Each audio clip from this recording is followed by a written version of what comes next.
আলহামদুলিল্লাহ আগামী বৃহস্পতিবার সামনে যে বৃহস্পতিবার আসতেছে 28 তারিখ মে মাসের 28 তারিখ ঈদুল আজহা হবে।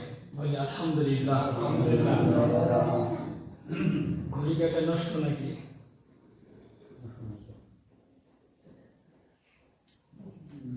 ঘড়ি নষ্ট কেন বলতে পারেন না?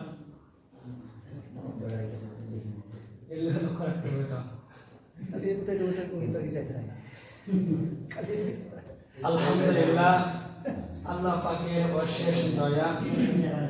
তো ইনশাআল্লাহ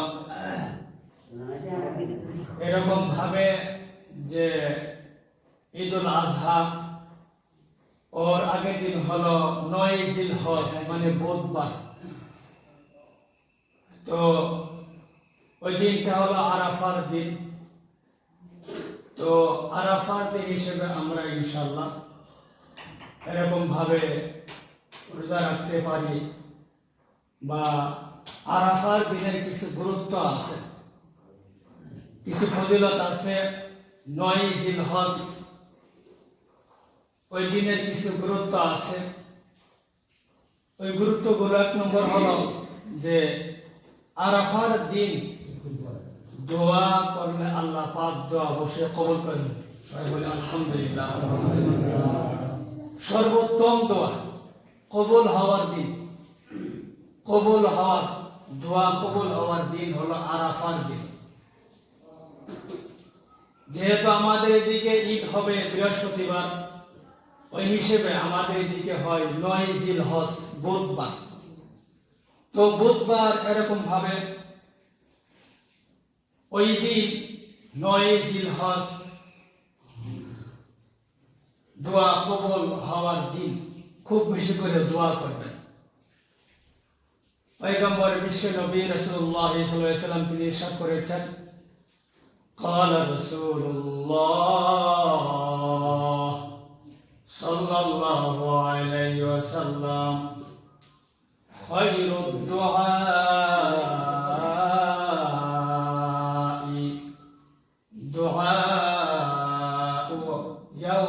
আরাফা।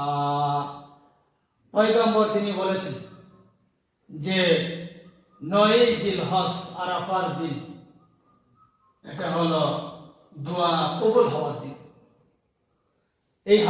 এই হাদিসের আলোকে আমরা ওই দিন খুব বেশি করে দোয়া করব। এই জন্য আরাফার দিন এত গুরুত্ব দেওয়া হয়েছে। 2 নম্বর গুরুত্ব এই জন্য, যখন আদম নবী আলাইহিস সালাম এবং তার স্ত্রী বিবি তারা যখন দুনিয়াতে আসছেন, দুনিয়াতে আসার পর তারা এরকম ভাবে 2 জন 2 জায়গাতে ছিল। এরকম ভাবে আল্লাহ পাক তাদেরকে সাক্ষাৎ করাইলেন এই আরাফার ময়দানে। বলে আলহামদুলিল্লাহ। ময়দান এরপর যে তখন সাক্ষাৎ করাইলো, ওদের মধ্যে পরিচয় করাইলো। এখন দীর্ঘদিন এদের মধ্যে বিচ্ছিন্ন, কেউ কার সঙ্গে দেখা ছিল না। এখন নতুন করে এদের সঙ্গে দেখা হলো, পরিচয় হলো। এই জন্য ওই ময়দানকে, ওই আরাফা, ওই ময়দানকে, ওই মাঠকে নাম দেওয়া হয়েছে মাঠ আরাফা। আরাফা হলো পরিচয়।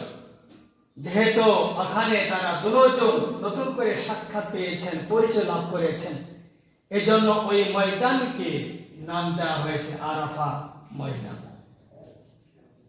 3 নম্বর হলো যে এরকম ভাবে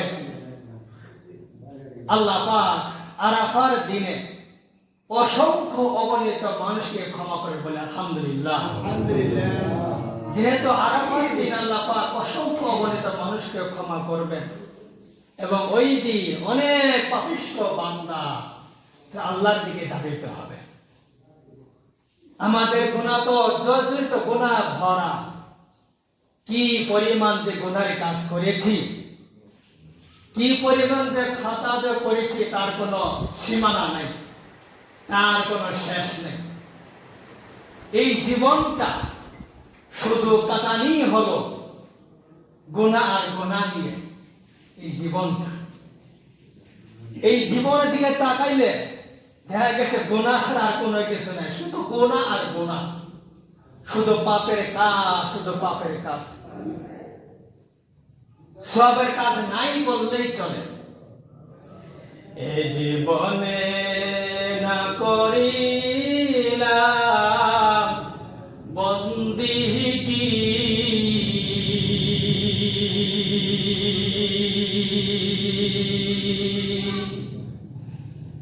এ জীবনে না করিলাম বন্দিগি,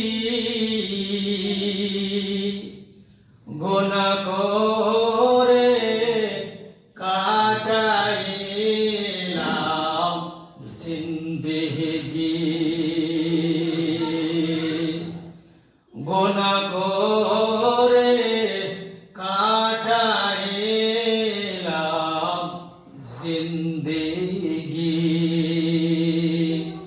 পুরা জিন্দেগি শুধু গুনাহ আর গুনাহ, বন্দেগি তো কোনো কিছু করলাম না,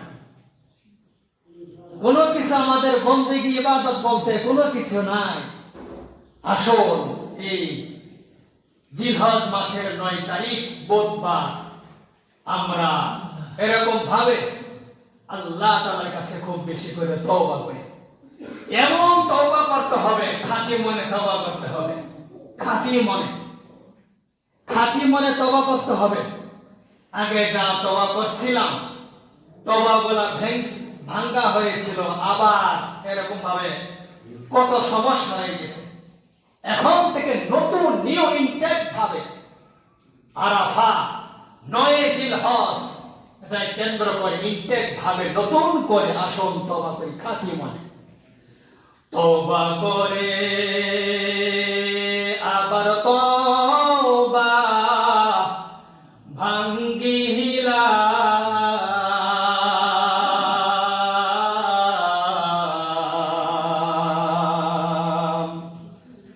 তওবা করে আবার তওবা ভাঙ্গিলা,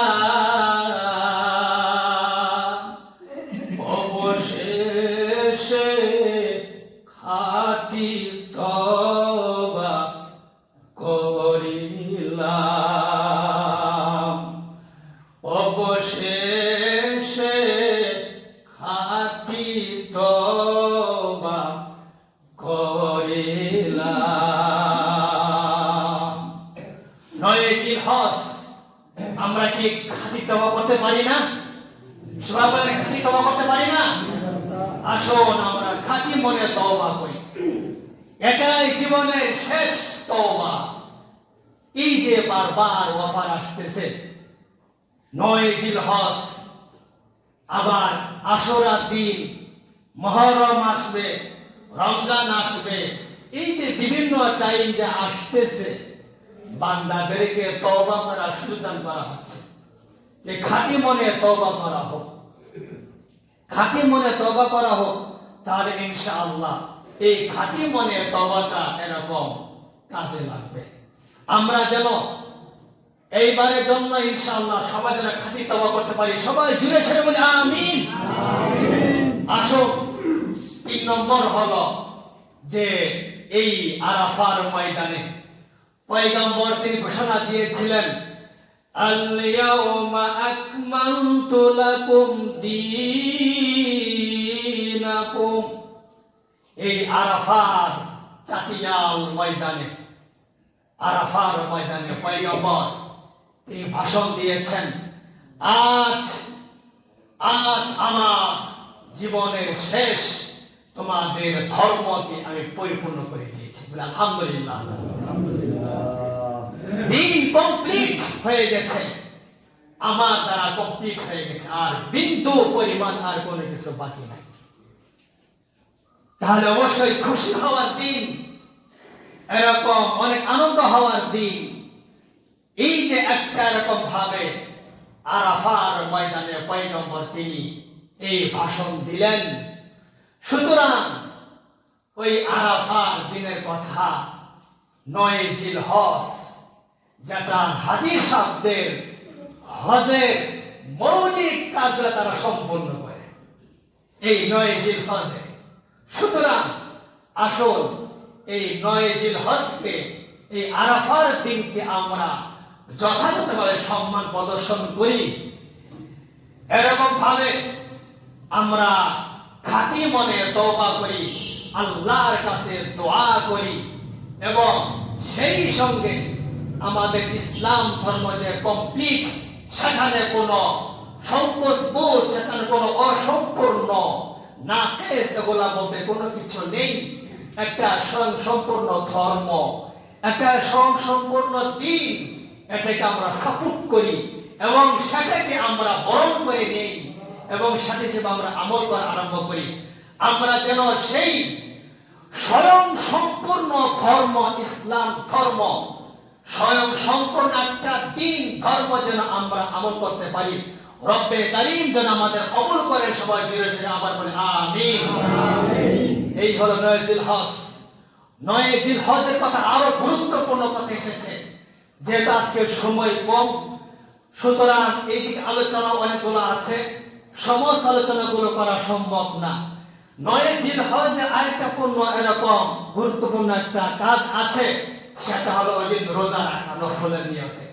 হাদিসের মধ্যে দেখলাম যে মানুষটা 9 জিলহজ মানে বুধবার যিনি রোজা রাখলেন, আল্লাহ পাক তার অতীত জীবনের 1 বছরের গুনাহ খাতাগুলো মাফ করে। বলে আলহামদুলিল্লাহ। আর ধীরে ধীরে বলে আলহামদুলিল্লাহ।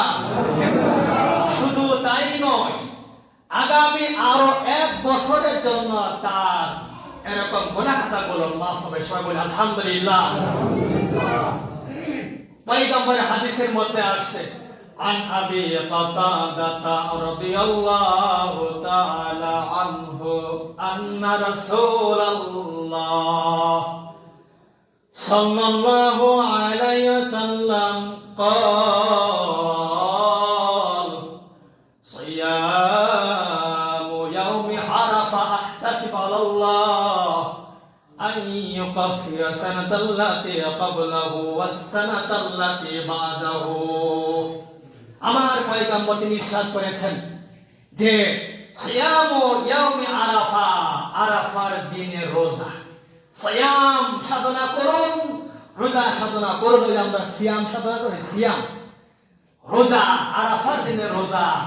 পয়গম্বর বলেছেন, আমি পয়গম্বর আশা করি যে বান্দা, যে উম্মত আরাফার দিন নফলের নিয়তে রোজা সম্পূর্ণ করে, একটা রোজা হোক সম্পূর্ণ করলো। নিয়ম হলো 21 জিলহজ, জিলহজের প্রথম থেকে 9 তারিখ পর্যন্ত রোজা রাখা। যদি সম্ভব না হয় আরাফার দিন 9 জিলহজ যে মানুষটা এরকম ভাবে এই নফলের নিয়তে একটা রোজা সম্পূর্ণ করলো, পয়গম্বর তিনি বলেন ওই উম্মতের অতীত জীবনে 1 বছরের গুনাহ খাতা মাফ হয়ে যাবে, আগামী 1 বছরের গুনাহ খাতাগুলো মাফ হয়ে যাবে। বলে আলহামদুলিল্লাহ, সুবহানাল্লাহ। তাহলে আমরা প্রশ্ন করতে পারেন, আমি আমার জীবনটা হিসাব করতে পারি যে আপনার বয়স এত, সামনে তো নিশ্চিত না, সামনে কি আপনি বাঁচতে পারবেন? বাঁচতে পারবেন না। বাঁচতে পারবেন? অতীত জীবনের 1 বছর না গুনাহ খাতাগুলো মাফ হয়ে গেল। পয়গম্বর আবার বলছে সামনে আর 1 বছর, আমি সামনে বাঁচি কিনা সন্দেহ, এটা আমার ভালো করে বোঝা আসতেছে না। হতেই পারে সামনে আমি তো নাও বাঁচতে পারি। তাহলে আমার পয়গম্বর, আমার দয়ার নবী যে বললো যে সামনে আর 1 বছরের গুনাহ খাতাগুলো মাফ হয়ে যাবে, এটার সমাধান আমার শাহ কাশ্মীরি রহমতুল্লাহ আলাইহি তিনি চমৎকার করেছেন। তার এত ব্রেন ছিল, তার মাথা এত ব্রেন জাকাওয়া, এত স্মৃতি শক্তি ছিল, যে কোনো একটা বই তাকে দেওয়া হলে উনি শুধু পড়ে যেত। পড়া মানে তার সমস্ত ওই বইয়ের অক্ষরগুলা তার মাথার মধ্যে জমা হয়েছে। সবাই সুবহানাল্লাহ। 100 কোটি সমস্ত বই যদি তাকে এরকম দেওয়া হয়, খালি পড়ে যাবে, সমস্ত বইগুলো তার মুখস্থ হয়ে যায়। একবার করে পড়া যায়, শুধু একবার। পৃথিবীর মধ্যে কেউ কি দেখেছেন একবার বই পড়া দ্বারা তার সম্পূর্ণ বই মুখস্থ হয়েছে?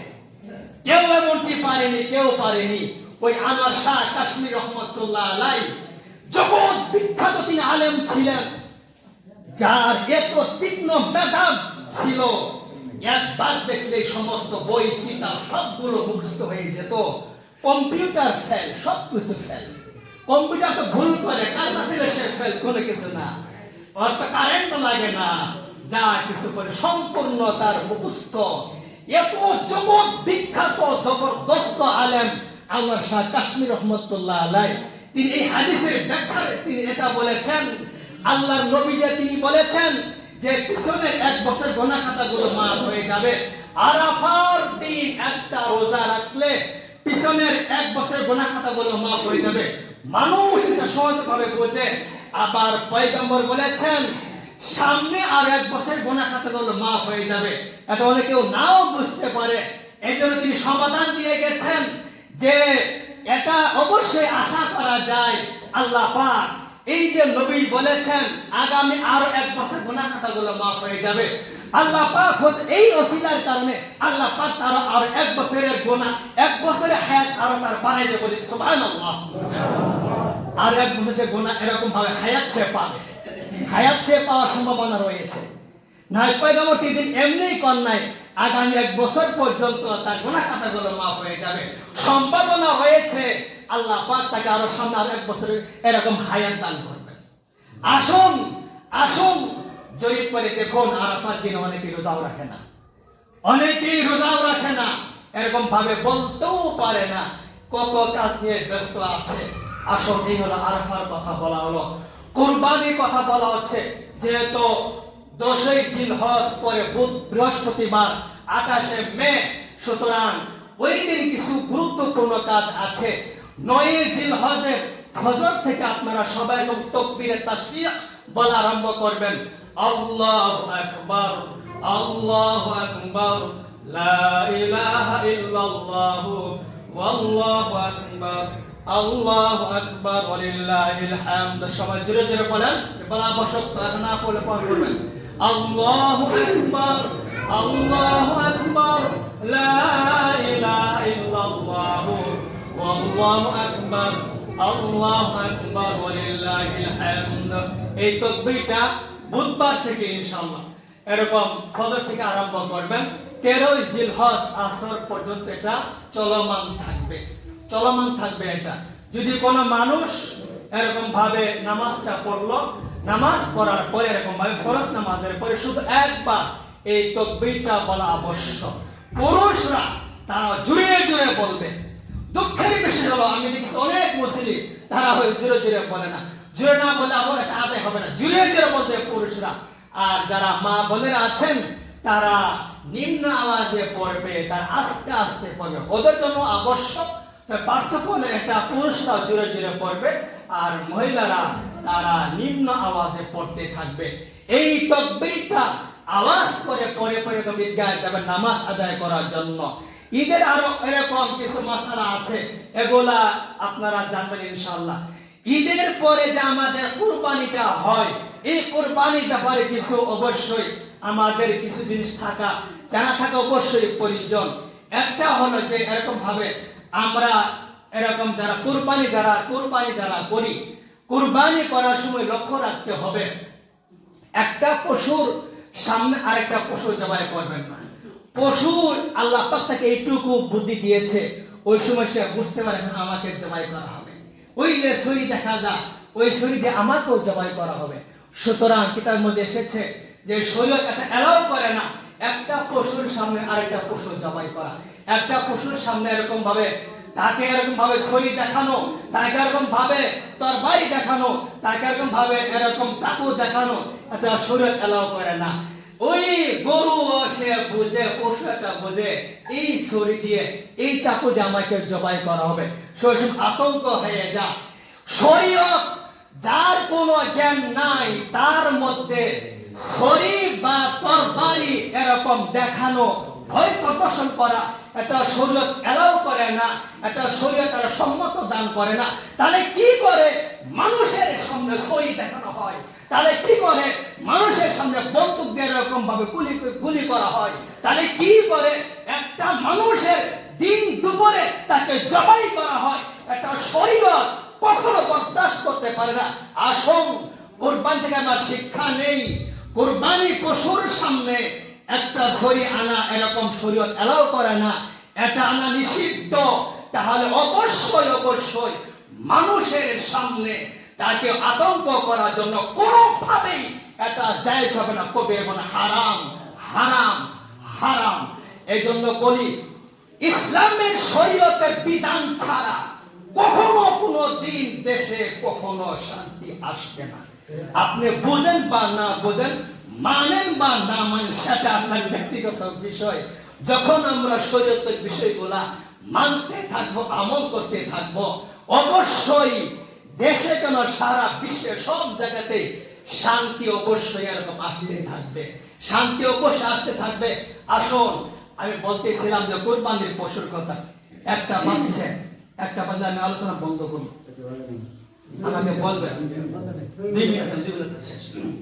এখন কথা হলো যে এই যে এরকম ভাবে যদি কয়েকটা থাকে পশু, যদি অন্য জায়গায় না থাকে তাহলে এরকম ভাবে একটা চাদর দিবেন যেন ওই পশুটা না দেখে। সুতরাং এটা অবশ্যই লক্ষ্য রাখবেন। আরেকটা বিষয় হলো যে জবাই কোথায় করতে হবে? জবাই করা লাগবে টুটির মাঝখানে, দেখবেন এরকম শোয়াইলে ওখানে একটা উঁচা জায়গা বের হয়, টুটির মাঝখানে উঁচা জায়গা বের হয়। এটা আসলে একটা পরীক্ষিত আমল, সবাই কিন্তু বলতে পারবে না, এটা অনেকেই বলতে পারবে না। শোয়ানোর পরে এখানে একটা উঁচা কিছু বের হয়, ওই উঁচা স্থানে এরকম জবাই করা হলে তাহলে সহজে সেটা জবাই হয়ে যায়।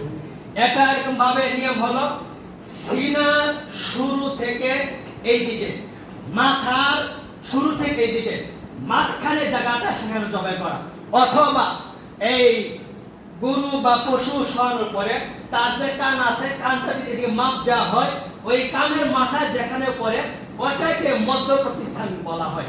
আর এছাড়া শোয়ানোর পরে উঁচু স্থানে ওখানে জবাই করবেন।